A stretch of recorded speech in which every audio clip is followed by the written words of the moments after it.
औज़ुबिल्लाहि मिनश्शैतानिर्रजीम बिस्मिल्लाहिर्रहमानिर्रहीम। प्रोग्राम बैठक के साथ नाजरीन, मैं हूं आपका होस्ट अजहर खान दाऊदी। नाजरीन, आज हमारे प्रोग्राम में जो मेहमान शख्सियत है वो साउथ ईस्ट लंदन से होंगी सोबिया शाही साहिबा। और हम इन्हीं से बात करेंगे, इन्हीं की जुबानी, इनसे बहुत कुछ पूछेंगे क्योंकि पाकिस्तान से बाहर एक लंबे अरसे से वो जिंदगी वहां गुजार रही हैं और उन्हीं की जुबानी बहुत कुछ उनसे हम सुनेंगे। जी सोबिया शाही साहिबा, अस्सलाम वालेकुम। वालेकुम सलाम, कैसे हैं आप? अल्लाह पाक की रहमत। सोबिया, क्या हाल है आपके? ठीक है, खैरियत से हैं? जी अल्हम्दुलिल्लाह ठीक ठाक हम। अच्छा सोबिया, मैं आपसे ये पूछना चाह रहा था, एक तो आपके बड़ी मेहरबानी कि आपने टाइम दिया क्योंकि आउट ऑफ कंट्री जो लोग रहते हैं इनका स्केड्यूल थोड़ा बिजी होता है। मैं आपसे ये पूछना चाह रहा था कि ये बताएं कि आप 15 साल से, तकरीबन 15 साल का अर्सा आपको हो गया है, शायद इससे कम या ज्यादा भी है, तो आप क्या समझती हैं कि वहां पर रहते हुए क्या चीजों को जो देख रही हैं, कहाँ कहाँ मुश्किलात पेश आती हैं आपको रहते हुए? क्योंकि पाकिस्तान से लोग जो दूसरे मुल्क में लोग रह रहे होते हैं, पाकिस्तान में रहने वाले लोग उनसे सुनना चाहते हैं, देखना चाहते हैं कि ये क्या चीज है, कैसे लोग वहां स्पेंड करते हैं लाइफ को, अपने रिश्तेदारों से दूर, अपने रिलेटिव से बहुत से, यानी अपना जितने भी ताल्लुकात हैं उनसे दूर रह रहे होते हैं। हाँ जी, बहुत पहले तो बहुत बहुत शुक्रिया, आपने मौका दिया और मुझे इनवाइट किया। यहाँ पे ज़िंदगी उस तरह आसान नहीं है जैसे पाकिस्तान में है, लेकिन पाकिस्तान क्योंकि हमारा अपना मुल्क है, हम लोग पैदा वहाँ हुए और वहाँ पे हमें हर चीज़ का पता है। यहाँ पे जब हम आते हैं हम ज़ीरो से स्टार्ट करते हैं। कोई भी फैमिली है, कोई भी पर्सन है, उसके साथ फ्रेंड्स हो सकते हैं, कुछ भी हो, बट यहाँ पे आपकी कोई हेल्प नहीं करेगा। ये नहीं है कि कोई हेल्प नहीं करेगा, बट हर बंदा इतना बिजी है अपनी लाइफ में कि उसके पास इतना टाइम नहीं है। बहुत रिस्ट्रिक्टेड से था, उनके पास जगह है। अगर आपके 2 बच्चे हैं, आपके पास 2 बेडरूम ही है, आप गेस्ट को कहीं ठहरा ही नहीं सकते हो। पहला से जो जब यहाँ आते हैं ना, लिविंग प्रॉब्लम है। और बाकी जो मुश्किलात होती हैं वो तो आपको पता है कि ज़िंदगी का हिस्सा है। मेहनत आपने करनी है, आपने ज़ीरो से स्टार्ट करना। आपके पास घर नहीं है, आपके पास कुछ भी नहीं है, आप जस्ट अच्छे ख्वाब लेके ज़िंदगी को बेहतर बनाने के लिए यहाँ आते हैं, बट उन ख्वाबों को पहुँचते तक ऑलमोस्ट 10 साल तो लग ही जाते हैं उस जगह पे जाने तक। तो ऐसी जी जी। बहुत सारी और मुश्किलात है, छोटी छोटी चीज़ें हैं, जैसे जॉब्स नहीं मिलती हैं, आपको लैंग्वेज का प्रॉब्लम है, ठीक है, आप अच्छी जॉब नहीं कर सकते। पाकिस्तान से आपकी एजुकेशन कुछ भी है, जब आप एक ऐसी कंट्री में आते हैं, हमारी इंग्लिश बहुत अच्छी है, हम इंग्लिश मीडियम में पढ़े हैं, हमने मतलब, लेकिन हम उनके लेवल की इंग्लिश कभी भी नहीं बोल सकते हैं। हम बोलते हैं, अब तो 10 सालों में तो ज़ाहिर है आपका इतना हो जाता है, लेकिन जब आप आते हो, आप उस लेवल पे नहीं होते हो, तो आपके पास जितनी भी एजुकेशन है उसका कोई यूजेज नहीं है। आपको लेबर जॉब ही करनी पड़ती है, क्योंकि आप ऐसी कोई आपको ऐसी जगह पे जॉब ही नहीं देगा जब वहाँ लैंग्वेज का इशू है। तो मेरे ख्याल में जो पढ़े लिखे लोग हैं ना, उनके लिए ये ज़्यादा प्रॉब्लम है। और जो लोग आते हैं इलीगल वे से, वो तो इलीगल होते हैं, वो तो करेंगे ही, लेबर जॉब, बिल्डिंग जॉब, इस तरह की जॉब ही करेंगे। अच्छा तो सोबिया, अल्लाह। ये बताएं कि पाकिस्तान में ना लोगों का एक बड़ा ड्रॉबैक मुझे जो नजर आता है, मेरी एक राय है, ओपिनियन है कि जैसी डिग्री कोई भी शख्स कंप्लीट करता है, कोई भी स्टूडेंट डिग्री जैसे ही करता है, तो उसके फौरन बाद उसे क्रेज होता है कि जी फौरन से पहले एक सेटलमेंट हो जाए ना, कि फौरन से पहले एक जॉब हो जाए। तो उसके लिए कोई पॉजिटिव हो चाहे नेगेटिव हो, कोई भी, यानी उसने स्टेप उठाना है, उसको ये नहीं पता लग रहा होता जब पाकिस्तान से बाहर जाने के लिए कि मुश्किलात कितनी आएंगी, वो स्टेप उठा जाते हैं। तो क्या यहाँ जब वो लोग पहुंचते हैं तो क्या उनको सूरत हाल, किन चीजों का सामना करना पड़ता है लोगों को? जो डेवलप्ड कंट्रीज है ना, लाइक यूके है, कनाडा है, अमेरिका है, ऑस्ट्रेलिया है, न्यूजीलैंड है, ये सारे डेवलप्ड कंट्रीज हैं। लोगों के यहाँ पे अट्रैक्शन है, लोगों की अट्रैक्शन हाँ उन जी। लोगों को देख के ज्यादा है जो यहाँ पे आज से 40-50 साल पहले आए हैं। वो जो लोग, जब वो लोग आए थे, तब जी जी। इकोनॉमी इनको लोगों की जरूरत थी, इनके पास सोर्सेज थे, इनके पास लोग नहीं थे। ये वो लोग आए हैं, इन्होंने उनको आते ही रेजिडेंस परमिट दिए हैं, उनके बच्चों को सारे बेनिफिट दे रहे हैं। मतलब उस वक्त इन लोगों को इंसानों की जरूरत थी। फिर आहिस्ता आहिस्ता टाइम बहुत बदल गया है। और वो जो लोग आए थे वो लोग गांव, ज्यादातर आपने देखा होगा पाकिस्तान के रिमोट एरियाज से वो लोग हैं जो आज से 40-50 साल पहले आए हैं। हाँ जी, फिर हाँ जी। और फिर क्या हुआ कि वो लोग जब वापस जाते थे तो आप क्योंकि आपने फैंटेसी है ना, एक आपने लोगों को देखते हैं उनका पहनना ओढ़ना। ऑफ कोर्स ये एक डेवलप कंट्री है, ये आज से 40 साल पहले पाकिस्तान से बहुत आगे थी। और आप ये सोचे कि पाकिस्तान के किसी भी रिमोट एरिया में एक हाँ यूके जी। से बंदा क्या मायने रखता है, तो वो एक फैंटेसी पैदा की है। फिर इनकी गवर्नमेंट्स, आस्ते आस्ते इनकी गवर्नमेंट्स को पता चला कि ये तो एक तरीका है पैसा बनाने का। अब तो इस टाइम पे जो इंटरनेशनल स्टूडेंट है वो यूके की इकोनॉमी का 4th पिलर है। इससे वो इतना पैसा कमाते हैं जितना पैसा वो टैक्स से नहीं लेते होंगे जो इंटरनेशनल स्टूडेंट से। और दिन ब दिन वो इसको रूल्स को भी टफ करते जा रहे हैं। और लोग फिर भी जितनी भी स्पेशली जो वेल्थ कॉमन कंट्रीज हैं वहां से स्पेशली लोग बहुत ज्यादा यहाँ स्टूडेंट्स आते हैं। जिन लोगों का इलीगल वे आ सकते हैं वो आते हैं। कुछ जैसे आप अफगानी देख लो, जंग की बुनियाद पे लोगों को असाइलम यहाँ पे आके वो लेते हैं, ना ले लेते हैं। तो सबसे ज्यादा प्रॉब्लम्स होती हैं स्टूडेंट्स को। जी वो जी। इस तरह से कि उसने अपनी फीस भी पे करनी है, उसने 2 दिन हाँ जी। कॉलेज भी करना है, उसको 20 आवर्स लीगली अलाउड है एक वीक में काम करने के लिए। इससे ज्यादा वो काम करेगा 20 आवर्स से ज्यादा तो वो इलीगल में चला जाएगा। और उसने उस जो लीगल वे से वो 20 आवर्स जॉब करता है वो इतने पैसे जमा नहीं कर पाता कि जो ख्वाब वो यहाँ जी जी। लेके आया है, ख्वाब वो पीछे छोड़ के आया है, उनको पूरा कर सके। फिर लोग हम्म डिफरेंट रास्ते ढूंढते हैं हम्म। यहाँ। तो सेटलमेंट वो चाहते हैं कि एज सुन एज सेटलमेंट हो जाए, फुल टाइम वर्क अलाउड हो जाए तो फिर हमारी जिंदगी आसान हो जाती है। लेकिन ये लोग भी अब बहुत, इन लोगों ने भी देखा है कि किस तरह पहले इन लोगों ने स्टूडेंट्स को बुलाते थे, डिग्री कंप्लीट होने के बाद वर्क परमिट दे देते थे, उसके बाद हार्ड स्किल्ड एक प्रोग्राम इनका था। इन्होंने कुछ अरसे से वो बिल्कुल खत्म कर दिया है। ये नहीं चाहते कि बहुत ज्यादा लोग यहाँ रहें। स्पेशली यूके का मैं बात करूँ कि हाँ जी। कनाडा और अमेरिका में अभी भी बहुत अपॉर्चुनिटीज हैं, बट यूके में इन लोगों ने स्टूडेंट के लिए बहुत हार्ड कर दिया है आगे सेटलमेंट लेना। लेकिन आपको पता है कि हमारे कॉमनवेल्थ कंट्रीज के सब लोग उनके उनके पास बहुत तरीके हैं। उन लोगों ने क्या किया है, वो यूरोपियन जो लड़कियां हैं ना उनसे हाँ शादियां जी। की, उनसे शादियां करके उन्होंने स्टेटस लिए हैं। तो अब अच्छा। इन्होंने अब क्योंकि यूरोपियन यूनियन से वैसे ही यूनाइटेड किंगडम यूरोपियन यूनियन को छोड़ रहा है, वैसे ही अलग हो रहा है, तो इसमें भी अब वो थोड़ा सा हो गए हैं।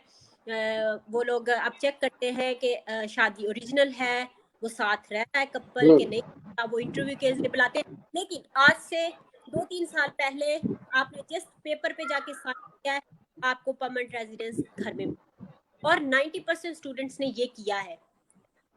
1 और 2% स्टूडेंट्स ने असाइलम किया है कि हमें वहाँ पे पीछे जो है ना पाकिस्तान में खतरा है, कोई पॉलिटिकली कोई अपना शो कराया किसी ने, मतलब वो डिफरेंट जो भी उन्होंने शो कराए। तो मतलब ये सेटलमेंट लेना मुश्किल है, लेकिन लोगों ने उसके तरीके तो फिर निकाले ही है ना।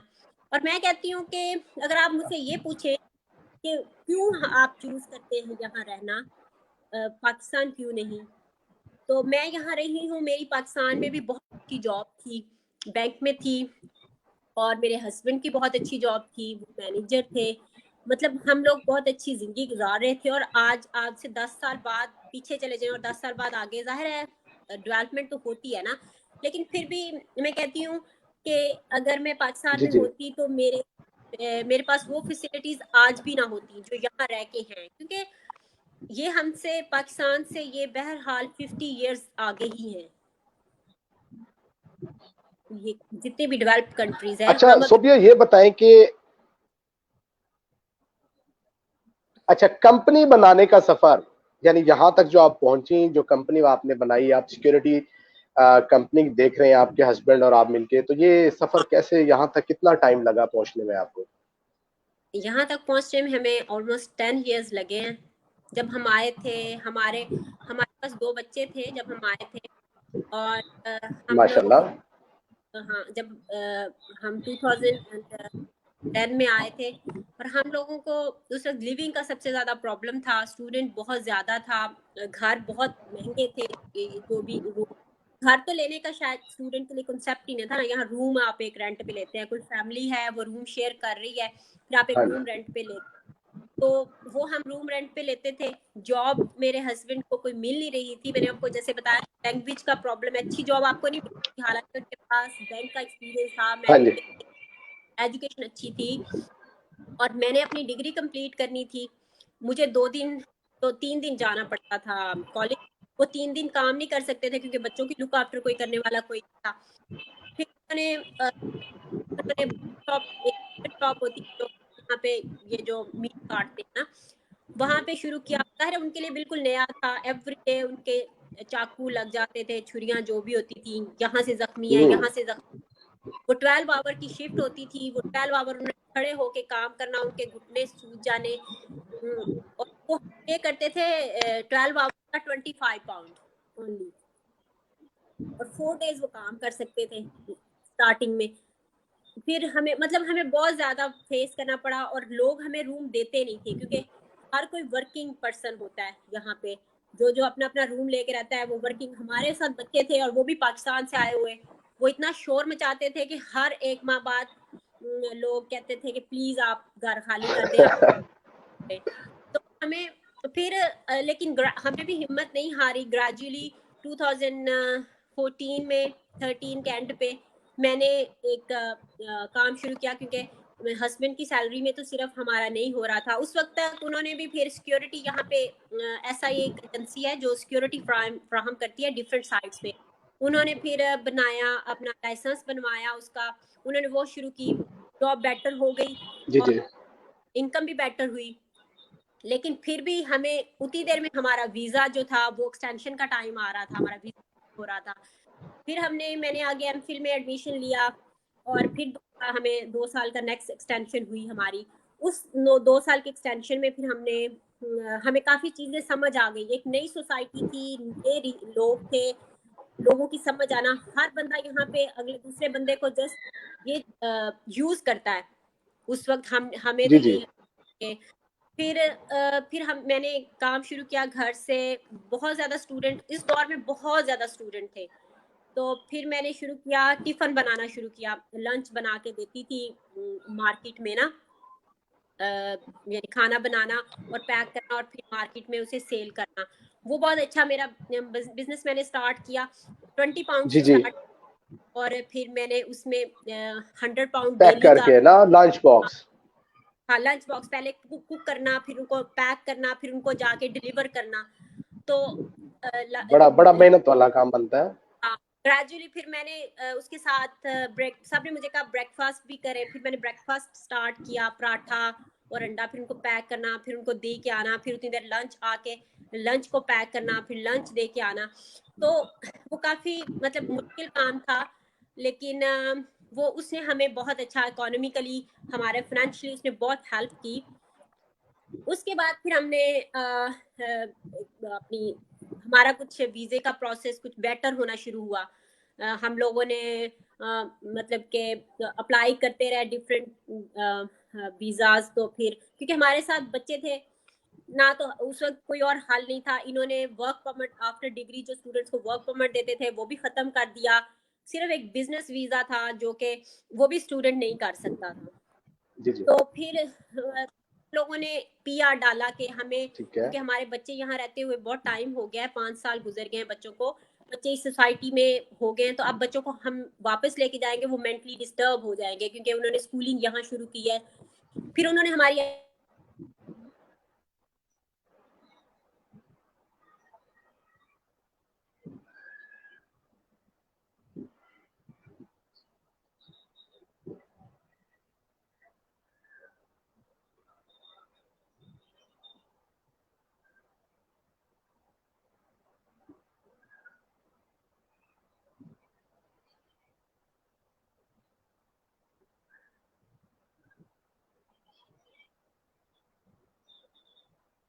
नसरीन, मुझे हेलो, ऐसा लग रहा है कि हेलो।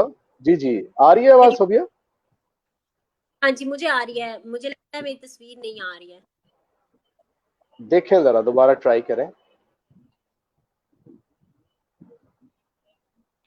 अच्छा होस्ट इज चलें, बताएं म्यूट। फिर आगे। हाँ जी, हाँ, तो आ रही है, फिर आवाज आ रही है, पिक्चर भी आ जाएगी। ओके, हम लोगों ने फिर बस ऐसे ही वो उन्होंने हमारी एप्लीकेशन कंसीडर की, क्योंकि बच्चों का जो लॉ है ना, वो बच्चों के मामले में और बूढ़ों के मामले में ये लोग काफ़ी ज़्यादा सेंसिटिव हैं, कह लें कि उन लोगों को ये कंसीडर करते हैं। तो तब फिर हमने अपना सिक्योरिटी, क्योंकि मेरे हस्बैंड बहुत टाइम से कर, तो यहाँ पे डॉग के साथ डॉग को ट्रेन करने की फ्रेंड है, डॉग को ट्रेन करना और उनको उसको सिक्योरिटी फिर लोगों को प्रोवाइड करना। एक बंदा है, वो एक कोर्स है करता है, मेरे हस्बैंड ने फिर वो किया, फिर डॉग ट्रेन किए, फिर डॉग्स को ट्रेन करके डिफरेंट साइट्स पे सिक्योरिटी के भेजना। तो वो हमने काम शुरू किया, मेरे भाई ने भी शुरू किया, उसने हमारी काफ़ी हेल्प की क्योंकि वो ऑलरेडी ये काम कर रहा था। तो जी जी। लेकिन उसके बाद फिर अल्हम्दुलिल्लाह आज हम काफ़ी सेटल्ड हैं उसके कंपनी की वजह से। तो बस मुश्किलात तो ज़ाहिर है आती हैं, कहीं नई जगह जाएंगे तो। अच्छा सोबिया, एक तो आप ये कोशिश करें अपना इसको, पिक्चर आपकी नहीं आ रही है, कैमरे को जरा मूव करके देखें। अच्छा, मैं आपसे ये पूछना चाह रहा था, ये बताएं कि आप वहां रह रही हैं, हेल्थ सिस्टम को कैसे देखते हैं कि यहाँ की गवर्नमेंट, यानी आप लोगों को या पब्लिक को अपनी कैसे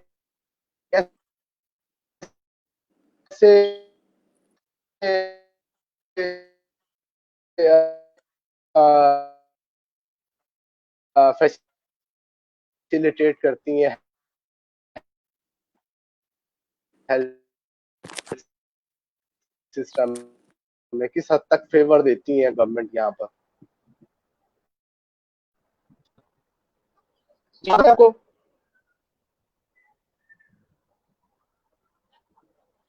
हेलो आपको मेरी हेलो। आवाज़ आपको मेरी आवाज़ आ रही है? जी जी, अब हाँ जी, हाँ जी, आवाज आ रही है। माइक को कोई कैम को कोई प्रॉब्लम हुआ है, वो नहीं आ रहा है तो। अच्छा चले, आप ये बताएं कि आप वहां रह रही हैं, यहाँ के हेल्थ सिस्टम को कैसे देखती हैं, क्या गवर्नमेंट किस हद तक फेवर देती है अपनी पब्लिक को? यही मैं आपको पहले बता रही थी कि क्योंकि यहाँ पे बच्चों को, बूढ़ों को, इंसानों को, यहाँ पे ह्यूमन जो है ना राइट्स बहुत ज़्यादा हैं और हेल्थ हाँ सिस्टम जी। बहुत स्ट्रॉन्ग है। आई थिंक नंबर 1 है इन द वर्ल्ड, इनका हेल्थ सिस्टम नंबर 1 पे है। इनका हेल्थ सिस्टम का नेम जी जी। नेशनल NHS कहते हैं, नेशनल हेल्थ सर्विस।